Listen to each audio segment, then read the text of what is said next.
हाय दोस्तों, अस्सलाम वालेकुम।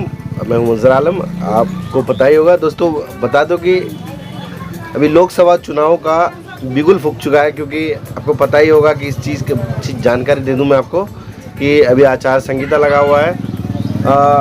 कहीं पे बैठ करके 4 आदमी बैठ करके एक जगह आप किसी प्रकार का चुनाव प्रचार नहीं कर सकते हैं। तो ये सरकार की तरफ से जो गाइडलाइन है इसको फॉलो करना होगा, क्योंकि जितने भी कानून हैं, कानून के नीचे ही हैं हम लोग, और कानून सबके लिए बराबर है। तो आपको पता ही होगा। तो आज हम किशनगंज लोकसभा के विषय में बात करेंगे, हम लोग सीमांचल के विषय में बात करेंगे, और हमारे साथ हमारे भाई, छोटा भाई तालिब भाई है, और हम लोग एक दूसरे से डिस्कस करेंगे कैसे लोगों को वोट देना है और कैसे प्रत्याशी चाहिए। तो हम लोग एक दूसरे से डिस्कस करेंगे, और आपको पता ही होगा कि यानी कि जो कैंडिडेट है उन लोगों के अंदर एक अजीब सा खलबली मचा हुआ है। तो मैं बता दूं आपको दोस्तों कि एनडीए गठबंधन में हमारे मास्टर मुजाहिद साहब को उनको टिकट मिलना है, और कांग्रेस में डॉक्टर जावेद साहब है, और एमआईएम पार्टी से मास्टर क्या बोलते हैं अख्तरुल इमाम साहब। माशाल्लाह तीनों कद्दावर चेहरे हैं, और बखूबी जानते हो कोई पहुंच के मोहताज नहीं है लोग। और चुनाव होना है, और भयमुक्त चुनाव जिसको कहा जाता है, क्योंकि 2024 का जो चुनाव है भयमुक्त होना है। और हमारे डीएम तुषार सिंगला जी काफ़ी ज़्यादा कैंपिंग कर रहे हैं, और आपको पता ही होगा यहाँ की प्रशासन भी एकदम दल बल के साथ जुटे हुए हैं, यानी कि चुनाव भय मुक्त चुनाव करवाने के लिए। तो ये गाइडलाइन है, तो गाइडलाइन में चलना ही होगा। तो मैं एक चीज़ बता दूं कि आपके चुनाव किसी का दबिश में या किसी का दबाव से चुनाव वोट नहीं करना है। ये जो वोट जो है 5 साल में एक बार आता है, वोट देने का एक महत्वपूर्ण त्यौहार कहा जाता है इसको। मैं आपको बता दूं कि क्योंकि ये चीज़ सबको पता है, मैं कुछ ज्ञान नहीं फैल रहा हूँ या कुछ ज्ञान नहीं बता रहा हूँ मैं आप लोगों को। आप लोग मेरी फैमिली है, आप लोग से साझा कर रहा हूँ ये बात, क्योंकि मैं आप लोगों से कुछ भी बात होता है मैं साझा करता हूँ।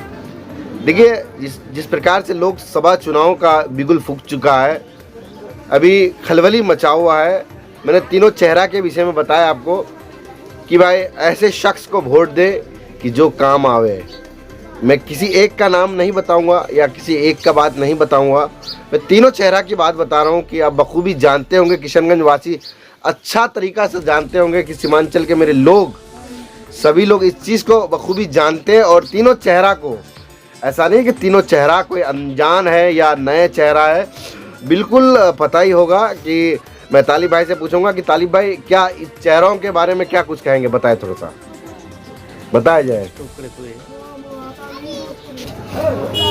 तो आपको बताया कि हमारे साथ तालिब भाई जुड़े हैं, और मैं इनको कुछ पूछेंगे कि अच्छा तालिब भाई, कैसे लोगों को वोट देना चाहिए, कैसे प्रत्याशी को चुनना चाहिए जो आपका सुख दुख में काम आवे, या कुछ जो भी, यानी कि जो सरकारी प्रक्रिया में, या कोई आप खाना तो नहीं खिलाएगा बट आपका जो सुख दुख में काम आवे, या कोई मुसीबत में पड़ गया इस चीज़ में काम है, तो कैसे लोगों को पसंद करते हैं, बताइए थोड़ा, आप क्या रहा है। देखिए, सबसे पहली बात तो लोकसभा चुनाव 2024 के लिए पूरी इंडिया में हर जगह अलग अलग के लिए मैं सबसे पहले आम पब्लिक से ये अनुरोध करना चाहूँगा, रिक्वेस्ट करना चाहूँगा कि भाई कहीं भी रहें आप, आपको अगर मालूम है लोकसभा चुनाव क्या है, राज्यसभा चुनाव क्या है, एमपी एमएलए मतलब इलेक्शन के बारे में थोड़े बहुत भी पता है, रूल्स रेगुलेशंस, तो आप अपने मतलब इन्फॉर्मेशन के अकॉर्डिंग मतलब अपनी जानकारियों को आप लोगों तक साझा करें कि भाई चुनाव किस तरह से होना चाहिए और चुनाव में हमें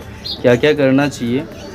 और चुनाव में स्पेशली मेन पॉइंट बात ये होती है कि कैसे लोगों को चुनना चाहिए। जो मंजर भाई ने मुझसे सवाल किए कि मतलब किसे वोट देना चाहिए, और क्योंकि आप सब जानते हैं मानव सिद्ध अधिकार है एक एक वोट, मतलब यहाँ पे कोई किसी को भी इंडिया में मतलब ज़बरदस्ती कोई किसी को वोट नहीं दे सकता, और ना कोई किसी से ले सकता डरा धमका करके। तो ये सबका अधिकार है। तो चलते हैं इस बात पे। हमारे किशनगंज डिस्ट्रिक्ट में 3 अलग अलग प्रत्याशी और अल्हम्दुलिल्लाह तीनों प्रत्याशी कोई मतलब किसी से किसी भी फील्ड में कम नहीं है, ये कहा जा सकता। और रही बात फ्यूचर की कि कौन जीतने वाले या फिर कौन हारने वाले, एक हवाएं चलती है इलेक्शन के टाइम में। इसका तो पब्लिक ओपिनियन देंगे, बट हम लोग नहीं, हम लोग तो इस चीज़ का करते हैं कैसे लोगों को चुनना है। और जो हमारे जो वो बताया कि हर एक फील्ड में ऐसा नहीं कि अभी एम्स का ज़रूरत पड़ गया कौन खड़ा उतरेंगे। अभी आपको बताया कि बाहर फॉरेन में जाकर के जो हम लोग का जो परदेशी जिसको कहा जाता है फॉरेन में जाकर के डेट कर देते हैं, कौन उस चीज़ में फोकस करता है, ये चीज़ मुझे बताना है। जो यानी कि खड़ा कौन उतरता है वो चीज़ में बताना है। देखिए वही चीज़ सबसे मोस्ट इम्पोर्टेंट है इलेक्शन को लेकर के। सिर्फ मुझे ही क्यों या फिर मंजर भाई को ही क्यों, हर एक इंसान को, हर एक अपने घर परिवार को आप अपने अगर आपको जानकारी है तो इस चीज़ को आप साझा करें। इसीलिए मैंने ये बात पहले ही कहा, क्योंकि आपको साझा करने से ये होगा कि लोगों के अंदर एक डिफरेंस पता चलेगा कि भाई कौन से नेता हमारे लिए बेस्ट है कौन नहीं है। और बेस्ट का क्या मतलब है कि एजुकेशन के लिए कौन आगे बढ़ाता है हमें, हमारी हेल्थ के लिए कौन हमें मतलब ध्यान रखता है इस चीज़ के लिए, हमारे किशनगंज डिस्ट्रिक्ट में किस किस चीज़ों की ज़रूरत है, कहाँ कहाँ हॉस्पिटल्स चाहिए, कहाँ कहाँ कितने एजुकेशन फील्ड चाहिए, कहाँ कहाँ कॉलेजेस चाहिए, कहाँ कहाँ हाई स्कूल्स चाहिए, है ना। बहुत सारी चीज़ें हैं जो किशनगंज डिस्ट्रिक्ट में बहुत सारी चीज़ों की अभी फ़िलहाल ज़रूरत है। क्योंकि किशनगंज डिस्ट्रिक्ट हमारे खैर पिछले कुछ सालों से काफ़ी आगे तो बढ़ी है, लेकिन अभी इतनी भी नहीं बढ़ी कि मतलब हमें इस चीज़ों का ध्यान ही नहीं रखना, मतलब इस चीज़ों को बिल्कुल नहीं भूलना है कि भाई हमें ये चीज़ें चाहिए नहीं, ठीक है। हमें मतलब यूनिवर्सिटीज़ चाहिए, ठीक है, हमें हॉस्पिटल्स चाहिए, हमें एजुकेशन पे ध्यान देना चाहिए। तो ये चीज़ें हैं कि हमारे लिए ये सब बेस्ट कौन कर सकता है, ज़्यादा से ज़्यादा कौन सोच सकता है। क्योंकि देखिए कोई भी नेता को चुन लीजिए आप, ठीक है, आपका अगर फेवरेट कोई है ना इन तीनों में से, तो अगर आप अपने फेवरेट नेता को भी चुन लीजिएगा ना जो आपके बहुत करीबी हैं, तो वो भी आपको शायद कि 5 साल वो बिठा के नहीं खिलाने वाला। मतलब ये चीज़ है कि आपको पर्सनल कोई भी नेता आपको ट्रीट नहीं कर सकते। ये चीज़ है कि जो एक सही चीज़ क्या है कि हम एजुकेशन का उनसे मांग सकते हैं। लेकिन तालिब जी मैंने अपना अनुभव मैंने देखा है कि कोई भी आदमी को आपके कितने भी फेवरेट हो, वो अगर एक बार सत्ता में आने के बाद वो आपका नहीं होता, आपका बस में नहीं होता। मैंने ये चीज़ सर्च किया है मैंने, और मैंने देखा है। खासतौर ये वीडियो बनाने का मकसद है यहाँ के युवाओं को, और प्लीज़ आप लोग सभी युवाओं से विनती है, मेरा आग्रह कि आप लोग कुछ चंद रुपयों के लिए अपना ईमान ना ख़राब करें और सही चीज़ को पहचानें। और एक वोट बताया मैंने, एक वोट दे करके आप कुछ भी पलट सकते हैं, और ये वोट बहुत महत्वपूर्ण चीज़ है। ऐसा नहीं कि चंद रुपया दिया, वोट दिया और निकल गया, मैं उसका पीछे उसका दीवाना बन गया, इसका नहीं। अच्छे आदमी को चुने। तो क्या राय रहेंगे तालिब भाई, कैसे, क्योंकि आप भी युवा हैं चीज़ को। जी बिल्कुल, तो यही चीज़ है। किशनगंज आगे बढ़ी है तो हमें इस चीज़ का मतलब बहुत खुशी भी है बेहद, लेकिन हमें यहीं रुकना नहीं है। अपने डिस्ट्रिक्ट को लेकर के, अपने एरिया को लेकर के, अपने एजुकेशंस को लेकर के, अपने हेल्थ सोसाइटी को लेकर के, ठीक है। क्योंकि हर एक चीज़ें कहीं कितनी भी आगे बढ़ जाए, इंसान को की जो ज़रूरत है ना वो चीज़ कभी ना कभी कम पड़ती रहती है। तो ये चीज़ है कि ये तीनों में से जो भी आपके फेवरेट है, मेरे को उससे कोई मतलब नहीं। बस मैं आपसे ये रिक्वेस्ट करना चाहूँगा कि सही है, आप ये चीज़ है कि किसे चुनना चाहिए, हम इस टॉपिक पे बात कर रहे हैं। मैं एक डिसाइड करके ये नहीं बता रहा हूँ कि भाई हमारे लिए बेस्ट कौन है तीनों में से, या बेस्ट कोई नहीं है, या फिर किसे वोट देना है या किसे नहीं देना है। मैं ये चीज़ आपसे हरगिज़ नहीं कह रहा, बस मैं आपको ये बता रहा हूँ कि हमारे लिए बेस्ट नेता कौन है, मतलब किस मामले में नेता जब आगे आता है तो वो बेस्ट हमारे लिए बन जाते हैं। तो एजुकेशन, हेल्थ, बहुत सारी चीज़ें, तो ये चीज़ें हमें ध्यान रखना चाहिए जो हमारे लिए ये सब करते आए हैं और जो इंशाल्लाह आगे तक करेंगे।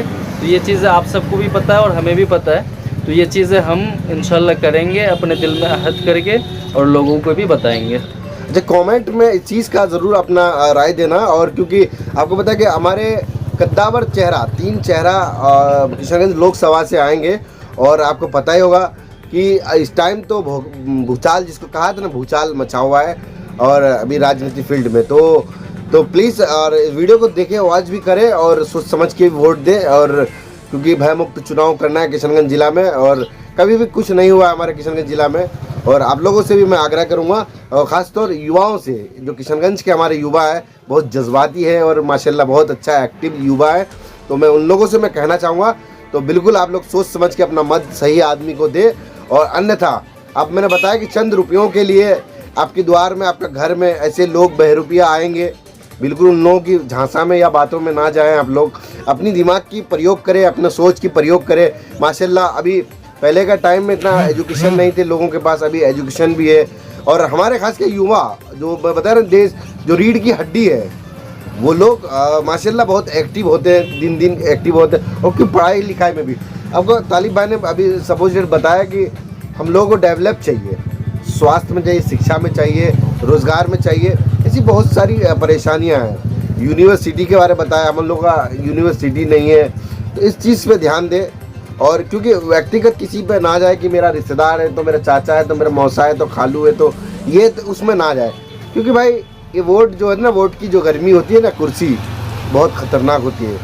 तो बस यहाँ की टॉपिक यहाँ से मैं ख़त्म करना चाहूँगा। जय हिंद, वंदे मातरम। और वीडियो को शेयर कर देना और कमेंट में अपना राय ज़रूर देना और वीडियो को पूरा